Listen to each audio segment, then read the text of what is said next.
Hi everyone, this is Phil from It Gaming, and today I'm going to show you my guide to the Megachelon in ARK Genesis.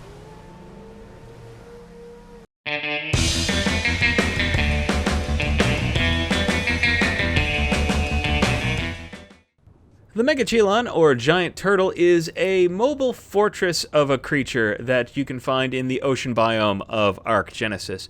It is very slow, very large, and very hard to tame. Now, it isn't hard to tame because it's hard to capture. It's actually remarkably easy to capture a Megachelon. You just make yourself a few behemoth gates, and you lead it into it, and it'll follow because it's real slow. You just have to punch it once, and then it'll follow you, and you can enclose it. No problem there.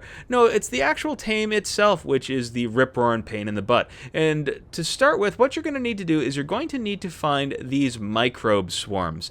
And I thought a Bloodstalker would be a good way of finding these microbe swarms because I figured it would outline them, but no, it doesn't. The microbe swarms are tiny schools of fish, so that might be improperly named at the moment. They may change the name in the future. I found this particular one located in the deep water, centrally located in the ocean biome. What you're going to want to do is you're going to want to take these microbe swarms and you're going to want to lead them back to wherever you have captured your Megachelon. And if you get close enough to them, eventually the Megachelon will start feeding on them. And as long as you remain close to the Megachelon, the tame will go forward. Now, the problem is everything wants to eat either the Megachelon or the microbe swarm. So even something like a saber-toothed salmon becomes a real hazard with this tame because it'll eat the microbe swarms. Megalodons are constantly coming and attacking the Megachelon, and if they even damage it once, it totally resets the tame. So you are constantly moving throughout, trying to make sure nothing hits anything. Not only is it difficult, you will also have to go and get more microbe swarms because each microbe swarm only will give you about 15% of the tame if it's a very high-level Megachelon. But eventually, you will tame one of these things. And, pain in the ass. That's what you are called. You're a pain in the ass.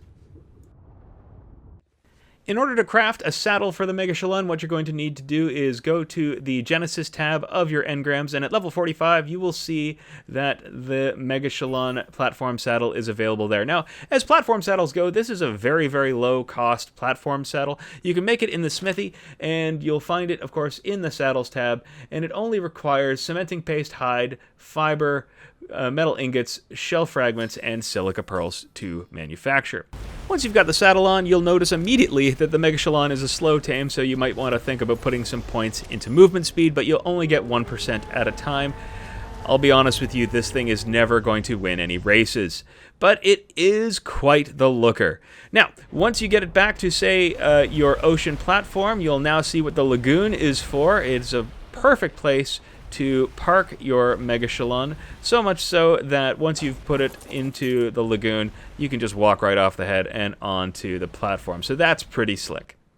Building on the Megachelon's fairly easy. You do get a large amount of real estate here. This is a 5x6 foundational pad that we have, so you can build a very large base on the Megachelon.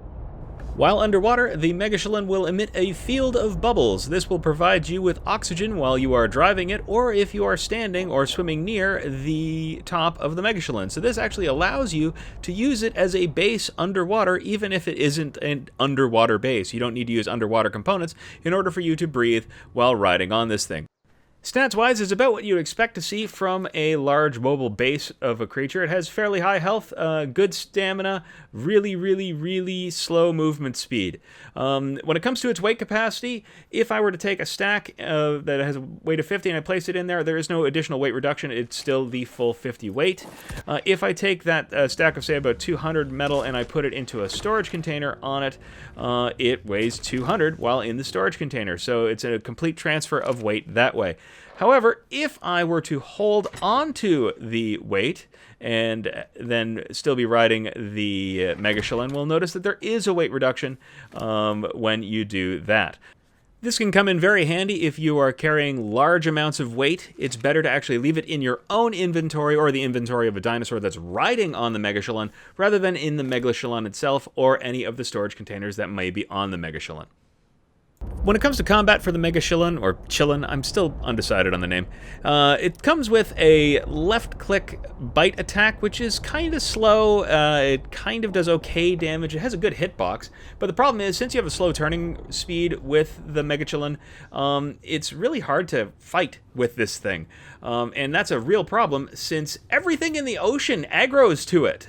So you'll be constantly harried by, like, schools of megalodons, so it's a big problem in the ocean. The second attack of the Megachelon is a bubble breath attack, and in the ocean what that will do is it will cause anything that's hit by it to float up to the surface. It won't do damage to it or anything, but it's kind of funny. I mean, that's fun to watch a shark just sort of float up. But actually, the bubble breath is far better on land, where it just blows dinosaurs away. Oddly, periodically, the Megachelon will spawn rare flowers and rare mushrooms in its inventory, which is neat.